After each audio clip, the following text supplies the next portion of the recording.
Make every night a wonderful journey, no matter where you are. Good night, sweet dreams. The first story, The Shaman. Many, many years ago, there lived a very powerful shaman, and many people went to see him, for he was able to summon the spirits of their dead relations from beyond the grave. These spirits would then possess him and converse with their living relations through him. At the same time, there was a very eminent doctor in the region who had great ambitions not only in the medical field, but also in politics. He sought to be a community leader, and he wanted to lead the people through the knowledge and wisdom he had obtained from his overseas Western education. The doctor was appalled when he discovered his own wife was visiting the shaman in order to talk to the spirit of her dead grandmother. When he scolded his wife and forbade her to visit the shaman again, he found that friends and relations of her inner circle would take her aside and warn him against doubting the power of the shaman. Furious, he vowed to prove them all wrong that night. He drove over the shaman's house together with his wife and some friends and relatives. He instructed his wife and the others to remain in the car while he and his brother went to test the shaman's power. In order to prove the hoax, he lied that his wife was dead and he wanted to speak with her spirit. The shaman, not knowing that this was the husband of one of his regular customers, went into the ritual of the trance.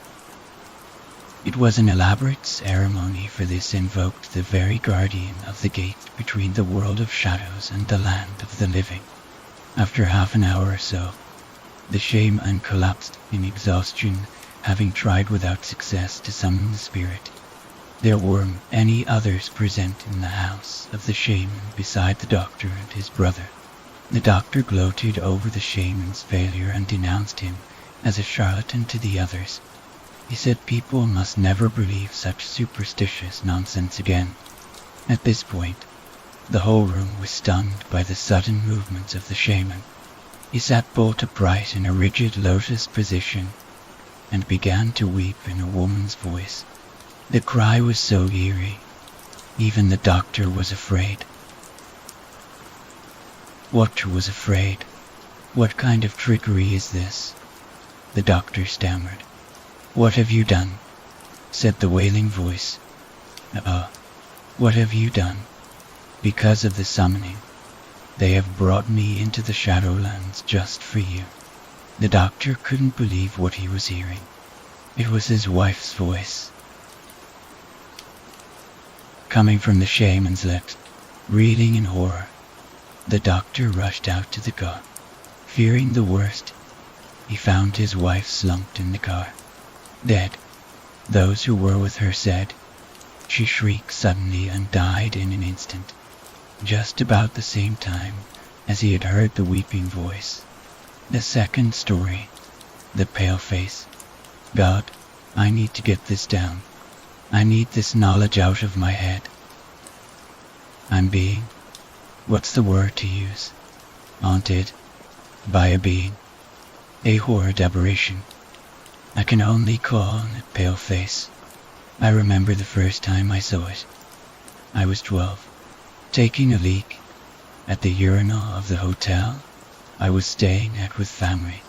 I noticed a flash of movement in the corner of my eye, though I dismissed it as nothing, as it had been happening a lot lately. I went to wash my hands, and as I was about to turn on the tap, I saw it stood not more than a foot behind me, reflected in the mirror, a humanoid creature, roughly 5.5 feet tall, completely naked, covered in oily skin. Its fingers were elongated, impossibly bony. The whole thing looked as if it had never eaten. Its chest was a harsh relief of ribs, made to look all the sicklier by the fluorescent light. It wasn't breathing either. That is not what scared me, though. Its face, a perfectly smooth oval shape, seemingly much too large and heavy for its scrawny neck, with 2 impossibly deep holes of blackness where one would expect to find eyes. It stared at me It didn't move. No single muscle twitched. It simply stood there, those jet pits boring into me for what felt like hours. After what felt like an eternity, I realized my legs had unlocked and I bolted for the door, too terrified to scream. I ignored my room, running in a childlike panic to my parents' room a few doors down. I brought my fist down again and again on the door, desperate to raise my family. As I finally heard the door unlock, I risked a single glance down the corridor from which I came. It was there. It stood completely still, eyes fixed on me, oily feet staining a brown smudge onto the carpet. I barged past my father as he swung the door inward, diving onto the sofa and throwing myself face down onto the cushion. My father turned from the door, asking me what I was doing as he let the door close behind him. I could only respond with wide-eyed terror as I saw it in the doorway, both of those pit-like eyes on me, until the door obstructed it from my vision. Rest did not find me that night after an hour or two of restless tossing and turning. I awoke to see it stood at the foot of the sofa. I stared back at it, too afraid to look away. Its gaze was almost mesmerizing. It made me feel empty, completely devoid of humanity, nothing but a consciousness stripped bare. I know not how long I kept this, as at some point my body had given up and lapsed back into sleep, and I was greeted by the warm sunlight of morning streaming through the room's blinds. I was not sad to be leaving the hotel that morning. However, the pale face had not finished with me. I began to see it everywhere I went, each time preceded by catching a glimpse of some formless shape at the very edge of my vision.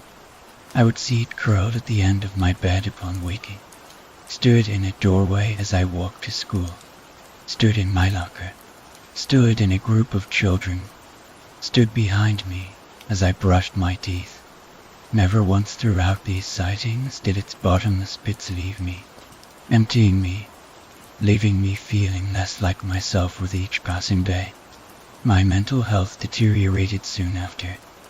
I would shout at it, attack it, beg and plead and cry till left alone my girlfriend left me. She told me she couldn't feel the boy she loved in me anymore. My friends abandoned me. They didn't want to be seen with the freak, the one with the permanent white eyes, the one that was losing weight and pale from insomnia. My parents tried to help me. I was sent to numerous psychologists, psychiatrists, mediums, spirit guides, and any other quack who said they could cure the disease in my head. The pale face was always there, though stood just behind the doctor's chair, eyes never leaving me. I would lash out at it, scream at it. They each concluded I was mad. I overheard my parents one night. They were in tears. They planned to send me away to a psychiatric hospital. I ran away from home that night. I was filled with hate, anger, sadness. I stared hard at the loathsome creature that shared my refuge of shop doorways and pungent alleyways. I felt no fear of it anymore, only a seething, all-consuming anger. I hated it for what it had done to me, took away who I was, leaving me a hollow shell of a soul in a deteriorating body. It still stared back at me, those pits of madness, and its loathsome head lapping away at the last remaining dregs of my humanity. Last night, however, I had a dream, the first I'd had in weeks. I didn't see the pale face. I saw hundreds and impossibly vast kaleidoscopic slideshow of different people, different places and different times, all mingled together in a blur with only one common factor: each person had their own pale face. I then had my vision pulled away and thrust into the most terrifying thing I have ever seen. I glimpsed hell itself. I saw a trail of damned souls being led to impossibly large obsidian gates, each being led by its own pale face. It was only then, as I started away, that I finally understood the nature of my tormentor. A pale face is a guide for the damned. It is with you always. Yours is in the room with you right now. Each time you feel yourself being watched when you are alone, that vague sense of unease in a perfectly normal environment, that is when you are feeling the pale face's eyes on you. Each time you see a blink of movement at the edges of your vision, that is your pale face. There is one last thing, however. Should you very often see a flicker of movement in the corner of your eye, or always feel watched and scrutinized while you are alone, as I have, make peace with your family, your friends, anything and anyone you hold dear, for it can mean only one thing. You have been chosen, as I have, to become a pale face. The third story, The Children Upstairs. This is a story I heard from my friend at university. Eamon, we call him, Kay, got whiplash in a car accident and decided to convalesce at home for a week. Kai was married, but his wife was also working, so he was all alone during the day. For the first few days he enjoyed the freedom, but when the third day came, boredom began to set in. Still he had to stay, and because his injury kept him from going anywhere. Then one day past lunchtime, he was watching TV absentmindedly when he heard heavy stamping noises and children's voices from upstairs. He didn't pay much attention to it, although he wondered if they were on a school holiday. The next day he again heard the same children's voices, around the same time as the previous day. It sounded like they had the children up there. The place where Kale lived was a large apartment block, but in spite of that it tended to be very quiet during the day. The children's voices, therefore, echoed loudly in contrast to the quietness of the surrounding. Kay, however, did not feel annoyed, but was rather glad of the distraction and a break it gave him from the eerie silence. The next day Kay, feeling bored and not motivated enough to cook lunch, ordered some pizza. The pizza, which arrived within 30 minutes, turned out to be too much for Kay, that he left one whole pizza untouched. Usually he would keep any leftovers for his wife, but this time he remembered about the children upstairs and, willing to do something kind, he decided to take the pizza to them. Kay had no idea who the occupants of the room upstairs were, but rang the bell on the door anyway. He heard something stir inside, but there was no answer. He rang the bell again. He felt someone was looking at him through the peephole. "Who is it?" a faint voice called out from behind the door. Kay explained he was from the room below, that he had some pizza left from his lunch and wondered if they wanted it. The door opened a crack. It looked unusually dark inside the room. From the gap about 5 cm wide a woman appeared, revealing only half of her face. "Thank you very much, but we don't want it," the woman said coldly. It was a little too dark to discern her facial expression. Kay suddenly felt he was somehow out of place, like he shouldn't be there. However, he tried to explain to her that he wanted her to give the pizza to the children. A lukewarm air breezed out of the door. He smelt an odor. In an instant the children's faces lined up below the woman's face. The door was open, still just a crack. The dull eyes of the children stared at him. The 3 faces were forming a line. "I see then. I will accept your kindness," the woman said when Kay put the pizza box through the gap. A hand reached out right from the side and snatched it away. The 3 faces were still staring at Kay. "Thank you." He heard the faint voice again. Kay quickly left the place. He felt spooked in the corner of his mind.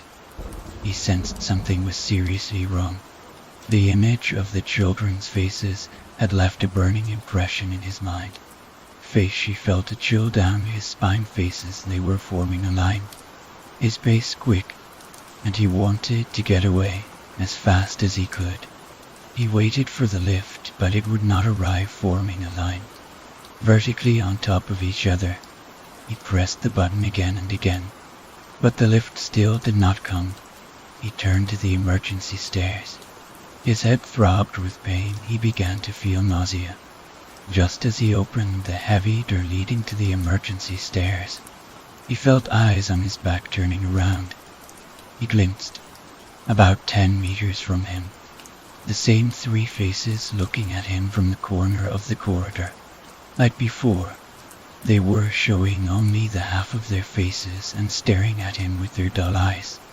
The cold daylight shining through the windows illuminated their faces. No longer caring about his neck, he frantically ran down the stairs. Although the health-conscious K often used stairs instead of lifting, could even run up 4 floors in one go. He felt as if no matter how fast he ran, he would never reach the ground floor. Faces lined up on top of each other. That's impossible. That means there are no bodies, and the strange things I saw behind the faces were men's holding up the heads. He ran into the nearest convenience store and asked the people there to call the police. The police came and searched the flat and found the bodies of the mother and children in the bathtub. These bodies were headless, according to their findings. It had been 3 days since the heads had been chopped off the bodies, and the husband, who turned out to be the murderer, was found hiding in the wardrobe. Insane, he insisted his family was still alive. There was a terror in his eyes. The police did not know the source of his terror.